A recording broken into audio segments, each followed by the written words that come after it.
Praise the Lord, जय मसीह की। यह वीडियो केवल मसीहियों के लिए बनाया गया है जिन्होंने अपना जीवन प्रभु यीशु मसीह को दिया है।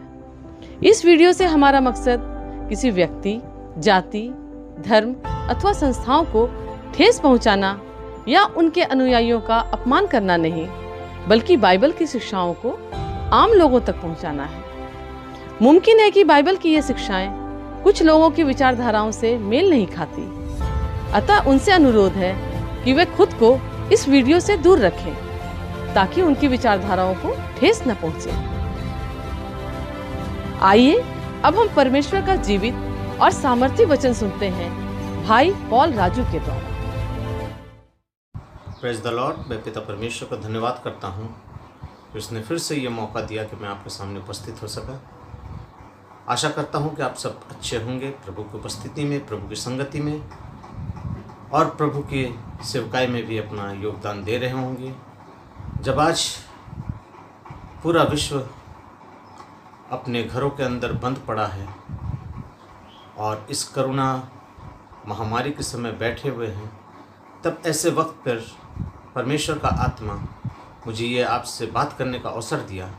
मैं उसका धन्यवाद करता हूँ। प्रभु यीशु के नाम की महिमा के लिए मैं आज आपके सामने फिर से उपस्थित हुआ हूँ। प्रियो, आज जो हमारा विषय है, आज जिस विषय पर मैं आपसे बात करूँगा वो है मत्ती रचित सुसमाचार, उसका 14वां अध्याय, उसके 22 पद से लेकर 23वें पद तक मैं आपसे सामने पढ़ना चाहता हूँ, जहाँ इस प्रकार से लिखा है।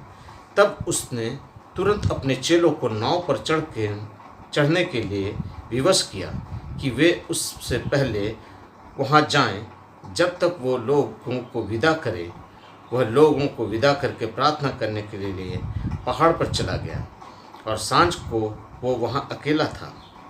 वह उस समय नाव झील के बीचों बीच लहरों में डगमगा रही थी, क्योंकि हवा सामने की थी। और यीशु रात के चौथे पहर झील पर चलते हुए उसके पास आया। चेलों ने उसको झील पर चलते हुए देखकर घबरा गए और कहने लगे, ये भूत है, और डर के मारे चिल्लाने लगे। तब यीशु ने तुरंत उनसे बातों में कहा, ढाढ़स बांधो, मैं हूँ, डरो मत। पतरस ने उसको उत्तर दिया, हे प्रभु, यदि तू ही है तो मुझे अपने पास पानी पर चलकर आने की आज्ञा दे। परमेश्वर अपने इस वचन के पढ़े जाने और सुने जाने पर आशीष दे। प्रियो, हम इस जो दृश्य है, जिस जगह को मैंने पढ़ा, ये उस वक़्त का दृश्य है जिस समय प्रभु अपने चेलों के साथ 5 रोटी और 2 मछलियों को 5000 लोगों में खिलाने के बाद अपने चेलों से कहा, चलो हम झील के पार चलते हैं। और जब चेले उनके चलने लगे और यीशु पहाड़ पर चला गया प्रार्थना करने, और जब पानी में झील के अंदर नाव चल रही थी, तब अचानक तूफान आ गया। और जब तूफान आया तब नाव डगमगाने लगी। फिर मैं आपको बताना चाहता हूँ कि प्रभु यीशु मसीह ने अपने जीवन काल में, अपनी सेवकाई में कभी भी किसी भी चेले के साथ कोई ज़बरदस्ती नहीं की। जब उन्होंने चाहा कि मैं इसको पसंद करता हूँ, ये मेरे साथ है, या इसको मैं बुलाऊंगा, इसको मैं अपनी सेवकाई के लिए लूँगा, वो उसी वक्त उसको बुलाता है और चुनता है। आज हम कौन हैं, क्या हैं, कैसे हैं, इसका कोई मतलब नहीं। अगर प्रभु की बुलाहट आपके साथ है, प्रभु आपको बुलाता है, तो प्रभु आपके साथ है।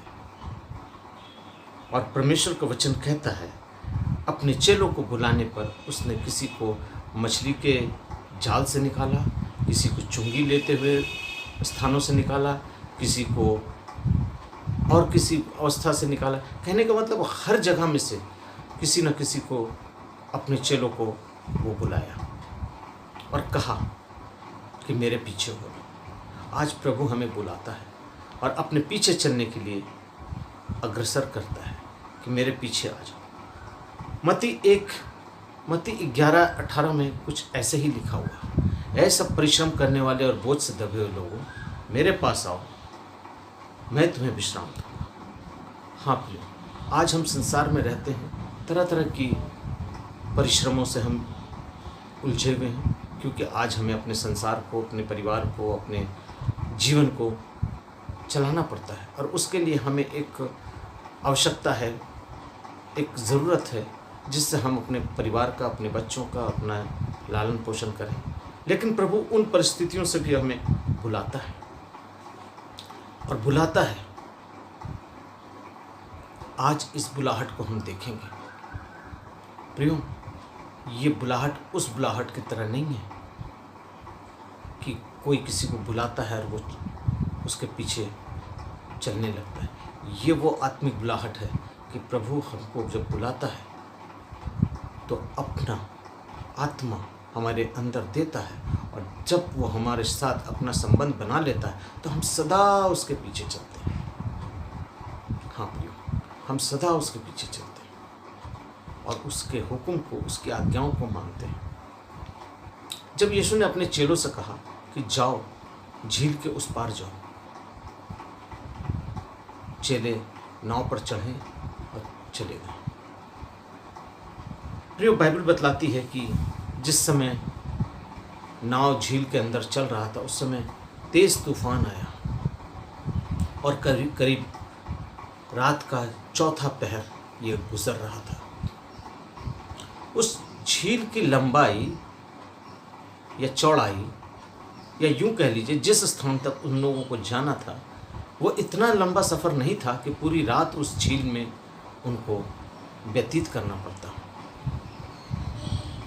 लेकिन बाइबल बतलाती है कि शाम को उन्होंने अपनी यात्रा शुरू की और रात के चौथे पहर तक वो झील के अंदर ही अपनी यात्रा में लगे हुए थे। अर्थात उनकी यात्रा ख़त्म नहीं हुई थी, वो झील के अंदर ही चल रहे थे। और जब उस झील में तूफान आता है तब उनकी नाव जो है डगमगाने लगती है। प्रियो, इसके 24वें पद को जब हम पढ़ते हैं तो वहाँ पर लिखा है, उस समय नाव झील के बीचों बीच लहरों में डगमगा रही थी, क्योंकि हवा सामने की थी। ये हवा क्या है प्रियो?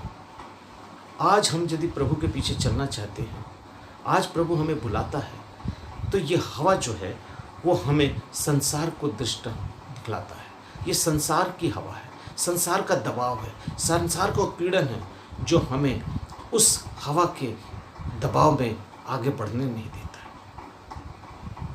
नाव चल रही है लेकिन सामने से हवा है, वो हवा इतनी तेज है कि नाव डगमगा रही है। आपका जीवन भी इसी तरीके से परमेश्वर की संगति में डगमगा रहा है। कभी आप सोचते हैं कि मेरे जीवन में क्या होगा, मेरे लिए तो कोई रास्ता नहीं है, सिर्फ प्रभु की सेवकाई है। कहाँ से मेरा दिन चलेगा, कहाँ से मेरी जीविका चलेगी, कहाँ से मेरा रोजगार चलेगा। हम अपनी जीवन रूपी नैया में डगमगाते रहते हैं, हम डोलते रहते हैं। परमेश्वर के साथ अपनी संगति के साथ परमेश्वर चाहता है कि जब तुम मेरे साथ आए हो तो मेरे साथ चलो। प्रियो, जब उस झील के अंदर नाव चल रही थी तो वो डगमगा रही थी। क्यों? क्योंकि हवा तेज थी और उस हवा से इतने झटके पड़ रहे थे, इतने झटके पड़ रहे थे कि आज आप यूँ समझ लीजिए कि वो नाव डूबने पर थी। चेले भयभीत थे, चेले डरे हुए थे। क्यों? कब नाव डूब जाए। हाँ प्रियो, आज हमारे जीवन में भी, हमारे जीवन रूपी नाव में ऐसे ही हवा के झटके, पानी के झटके, ऐसे ऐसे दबाव पड़ते हैं। कब हम अपने आत्मिक जीवन से टूट जाए, कब शैतान आके हमें गिरा दे। लेकिन हमारे लिए प्रभु सारी योजनाओं को बना कर रखा है और वचन कहता है कि जिस समय वो नाव पर चल रहे थे उस समय सामने से प्रभु यीशु मसीह उसी हवा के बीच से चलते हुए उनके पास आ रहे थे। अर्थात पानी से चलते हुए प्रभु उसके ऊपर आ रहे थे, उनके पास आ रहे थे, उनके नज़दीक आ रहे थे। और उन्होंने जब प्रभु को देखा, आज हमारे जीवन रूपी नाव में जब झटके लगते हैं, तकलीफ़ें आती हैं, परेशानियाँ आती हैं, तो हम विचलित हो जाते हैं। प्रियो, आज हम देखेंगे कि प्रभु ने जब अपने चेलों को बुलाया था तो क्या कहा था। मेरे पीछे हो लो। हाँ प्रियो, परमेश्वर ने मूसा को जब बुलाया, जिसका वर्णन हमें निर्गमन 3:10 में मिलता है, तो परमेश्वर ने उसको बुलाया, कॉलिंग किया, कॉल किया। आज प्रभु भी हमें बुलाता है। उसने अपने चेलों को बुलाया, उसको कॉलिंग किया, जिसका वर्णन हमें मत्ती 4 उसका 21 और 22 पद में मिलता है, मरकुस 1 19 और 20 में मिलता है। इन सारी जगहों पर हम आपको हवाला दे रहे हैं, आप पढ़ के देखिए। वहाँ पर प्रभु ने अपने चेलों को वहाँ से बुलाया है, कॉल किया है। आज प्रत्येक व्यक्ति के जीवन में प्रभु एक बुलाहट को रखा है। प्रभु चाहता है कि मैं अपने इस बेटे के द्वारा, अपनी इस बेटी के द्वारा अपनी सेवकाई को लूँगा।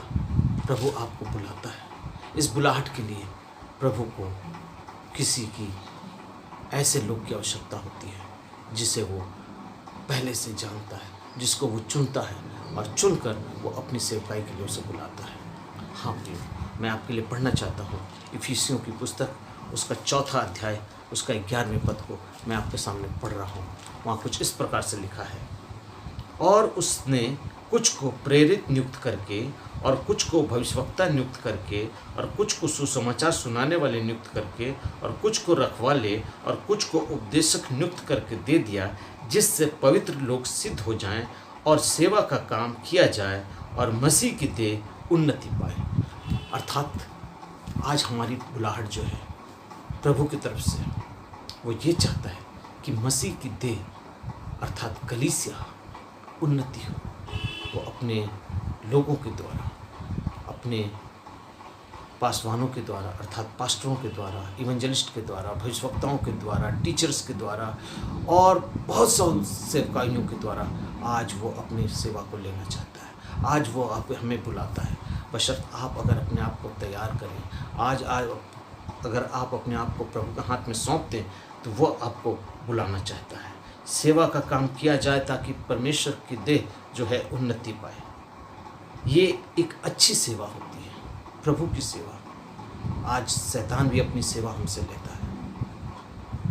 सरकारी नौकरी में भी हम अपनी सेवा देते हैं, घर में भी हम अपनी सेवा देते हैं, जगह जगह के रूप में हम तरह तरह की सेवाएं देते हैं। लेकिन आज अगर प्रभु हमें बुलाता है तो आज उससे बड़ी सेवा हमारे जीवन में कुछ भी नहीं है। हम किसी भी रूप में प्रभु की सेवा कर सकते हैं।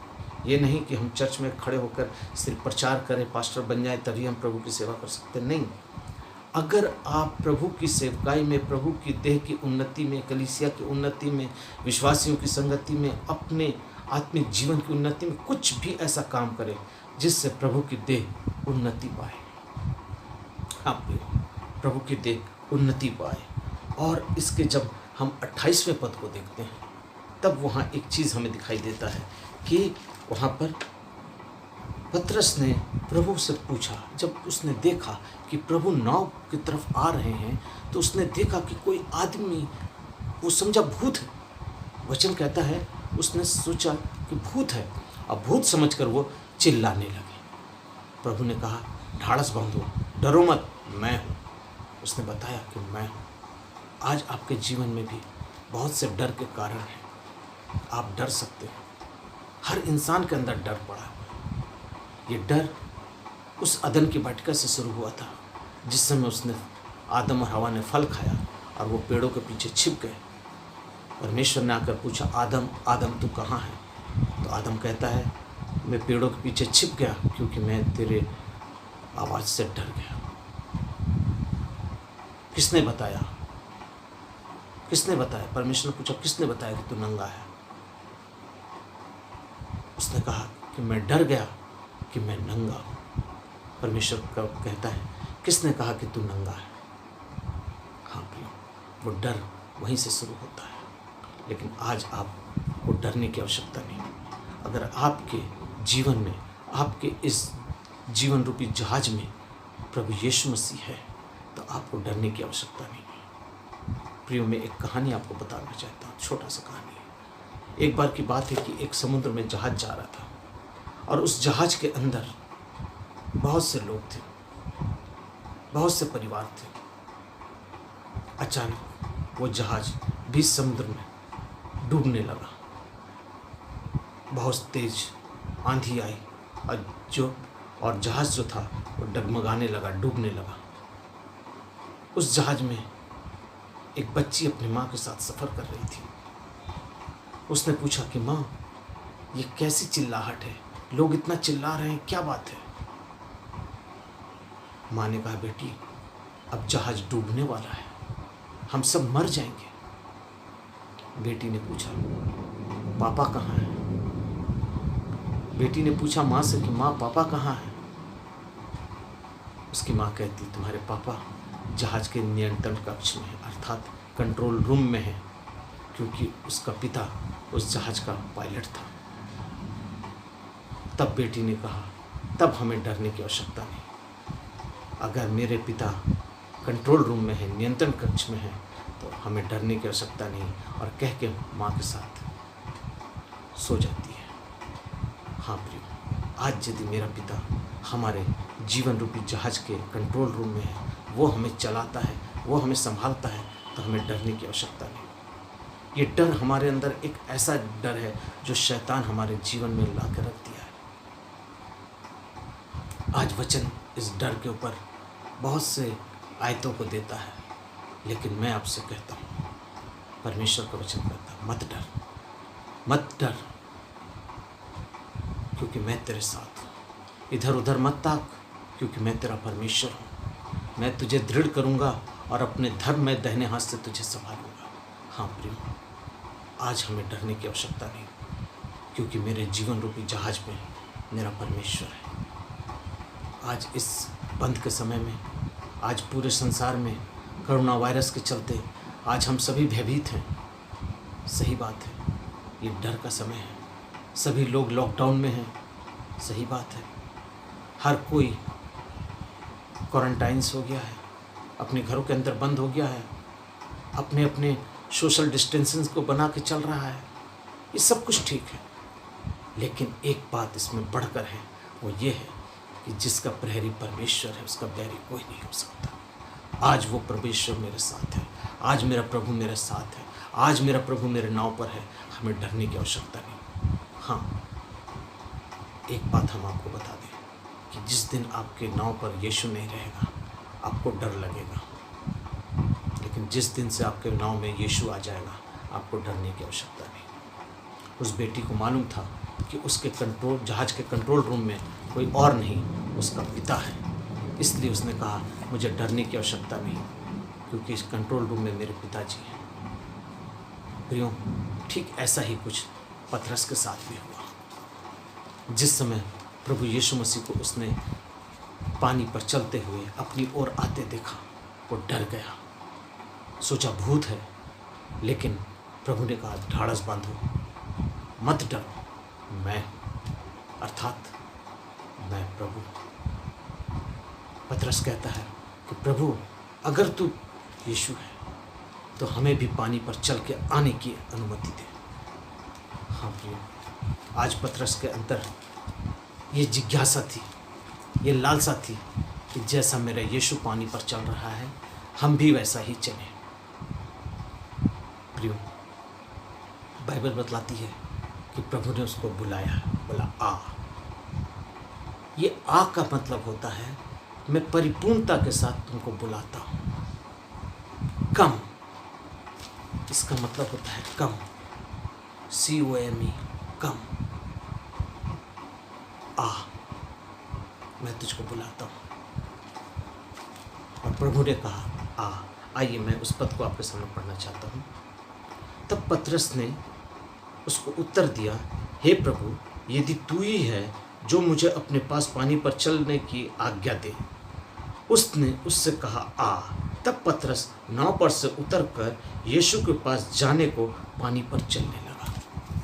देखिए, अब तक वो डर रहा था, किससे?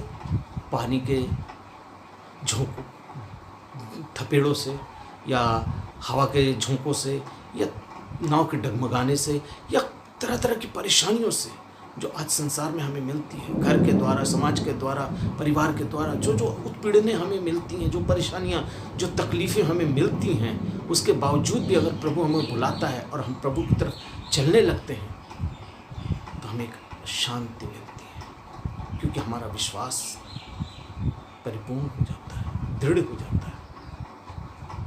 परमेश्वर ने अब्राहम से कहा, तू अपने देश, अपने कुटुंबियों, अपने रिश्तेदारों, अपने परिवारों को छोड़कर उस देश को चला जा, निकल ले जहाँ से जिसे मैं तुझे दूंगा। कितना विश्वास था उसका। उसने ये नहीं पूछा कि प्रभु कब, कहाँ, कैसे, ये नहीं पूछा। वो प्रभु के लिए निकल गया, अपनी पत्नी और अपने भतीजे लूत को लेकर। हाँ प्रियो, पतरस भी यही बात बोलने लगा कि प्रभु, अगर तू प्रभु है और तू चाहता है कि मैं तेरे पास आऊँ तो मुझे आज्ञा दे, मुझे बुला। उसने कहा, आओ मेरे पास आओ। और वो उतर कर पानी पर चलने लगा।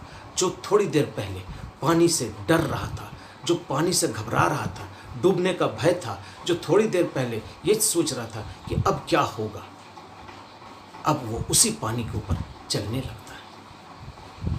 आज आप जिस संसार से डरेंगे, प्रभु आपके साथ जब आएगा, प्रभु जब आपको बुलाएगा, इसी संसार में जब आप चलने लगेंगे, आपको हिम्मत मिल जाएगा। यही संसार जो कल तक आपके विरोध में रहेगा, यही संसार आपका साथी बन जाएगा, आपका प्रिय हो जाएगा, आपको प्रेम करने लगेगा। सारी वातावरण, सारी चीज़ें शांत हो जाएंगी और आप उसमें प्रभु की संगति में चलने लगेगा। पतरस भी ऐसे ही प्रभु के साथ चलने लगा, लेकिन उसके अंदर विश्वास की कमी थी। उसके अंदर विश्वास की कमी थी।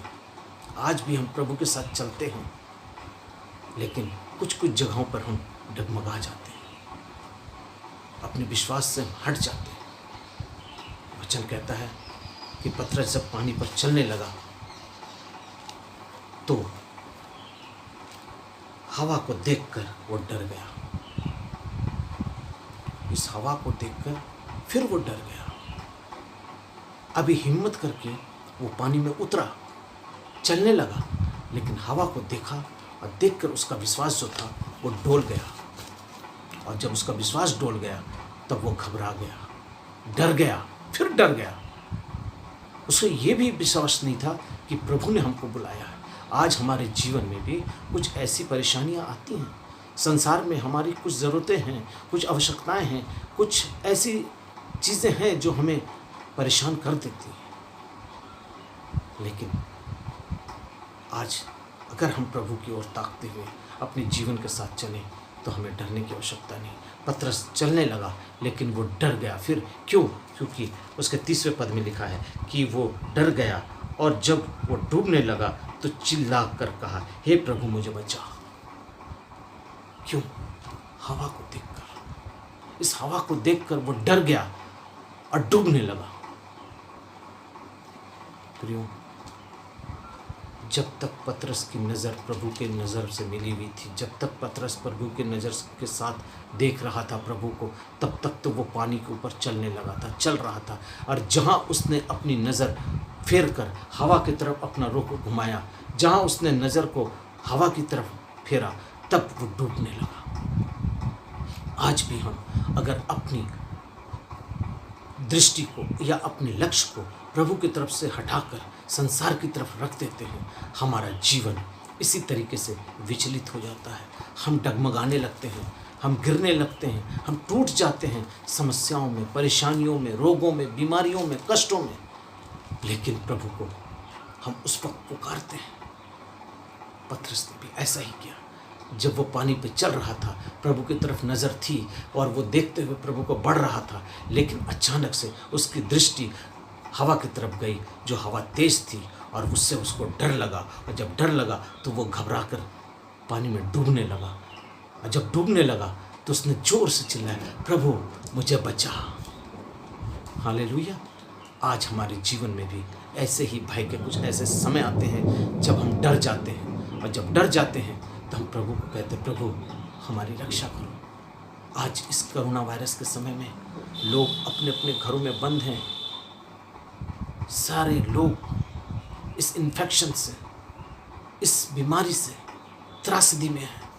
सारा विश्व परेशान है। इसका कोई एंटीडोज नहीं बन रहा है। आज हमारे लिए एक एंटीडोज है, वह है प्रभु यीशु मसीह का लहू। आज मैं इस वीडियो सुनने वालों को, एक एक भाई को, एक एक बहन को, एक एक उन जन को ये कहना चाहता हूँ कि आप किसी और की तरफ अपने लक्ष्य को ना करके अपने परिवार के साथ, अपने बच्चों के साथ, अपने संगतियों के साथ, अपने साथ जब प्रभु की प्रार्थना में बैठें तो प्रभु के लहू से अपने आप को ढांक दें।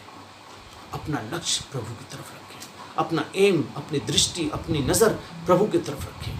आप नहीं डूबेंगे। आपके नाव में लाख थपेड़े आ जाएं, आपके बगल वाले घर में हो सकता है आपको कोविड-19 का असर हो जाए, लेकिन आपके घर में 1% भी नहीं आएगा। क्यों?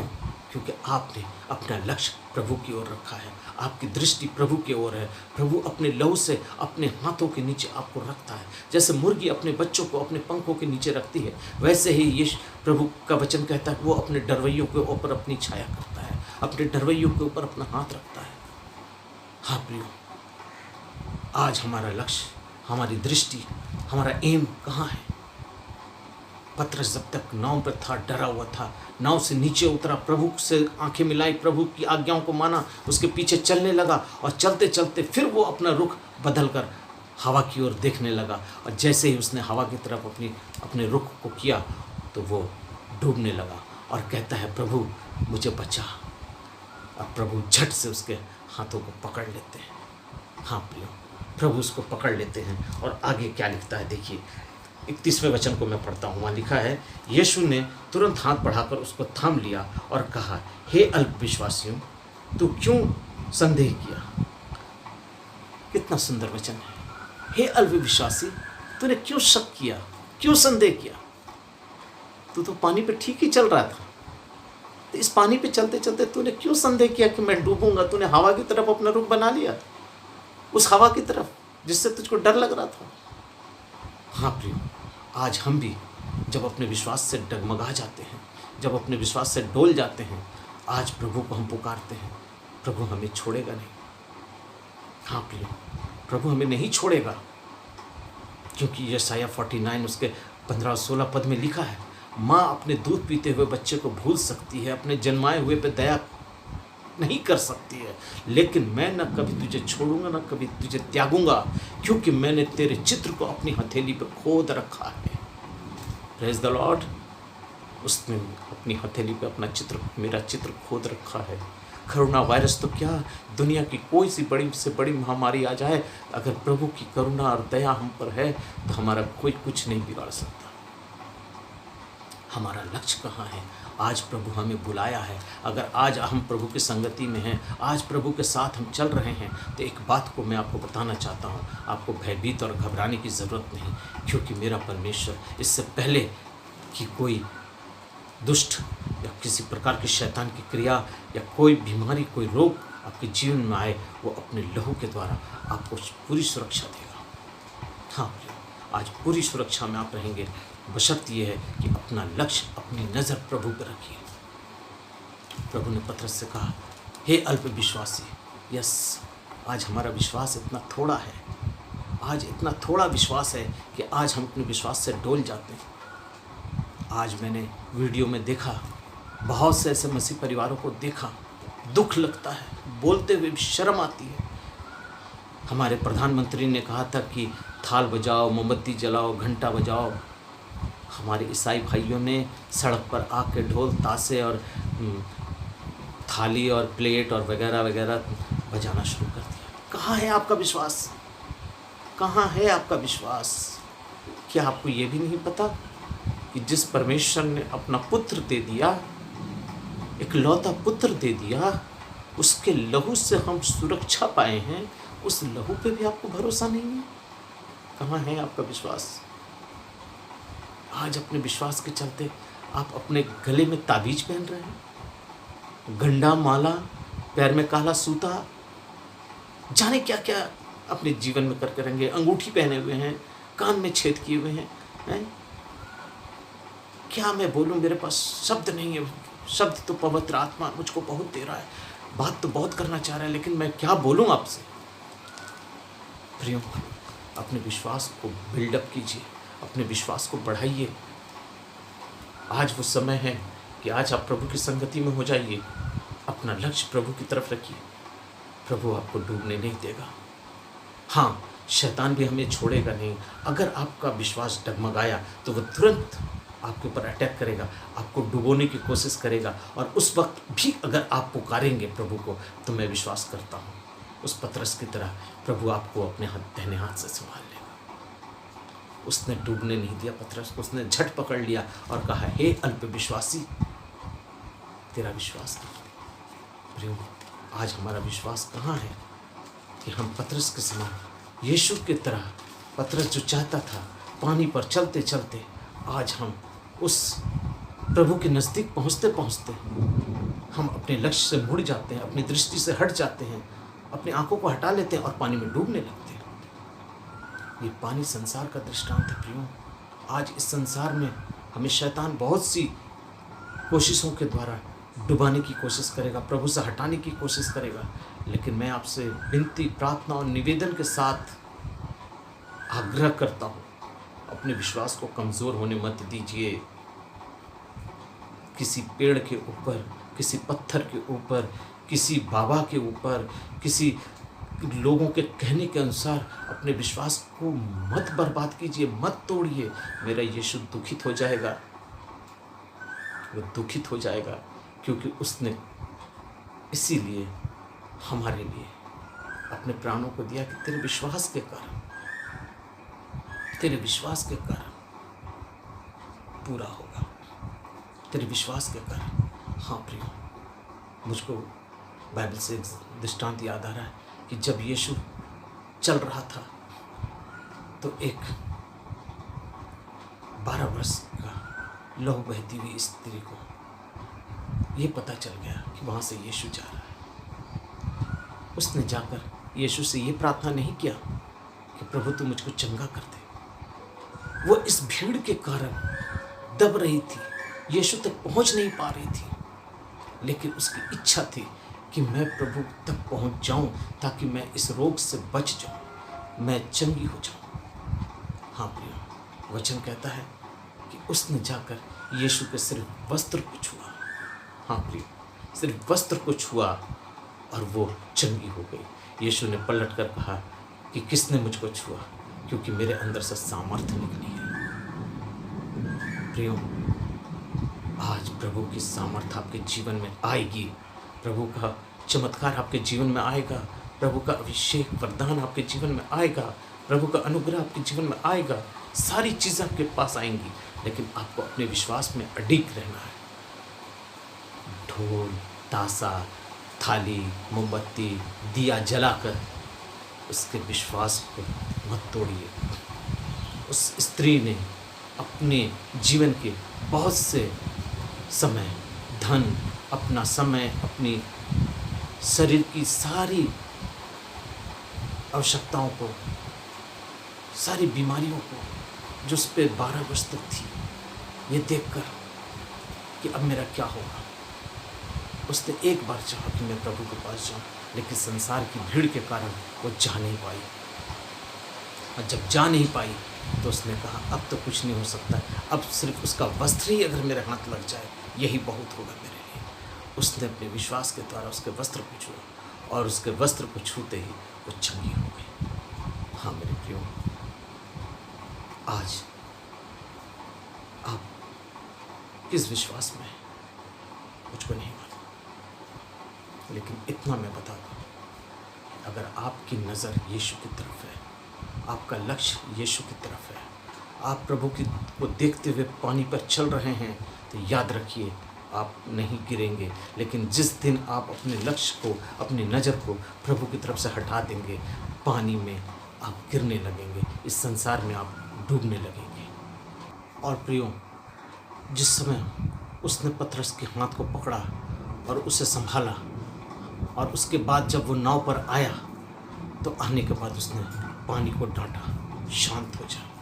हाँ प्रियो, उसे कोई नहीं जानता था, उसे कोई नहीं जानता है। आज इंसान उसको भूल गया है, आज हम परिवार उसको भूल गए हैं, आज हमारी कलीसियाँ उसको भूल गई हैं, उसके विश्वास को, उसके डॉक्ट्रिन को, उसके सिद्धांतों को आज हम भूल गए हैं।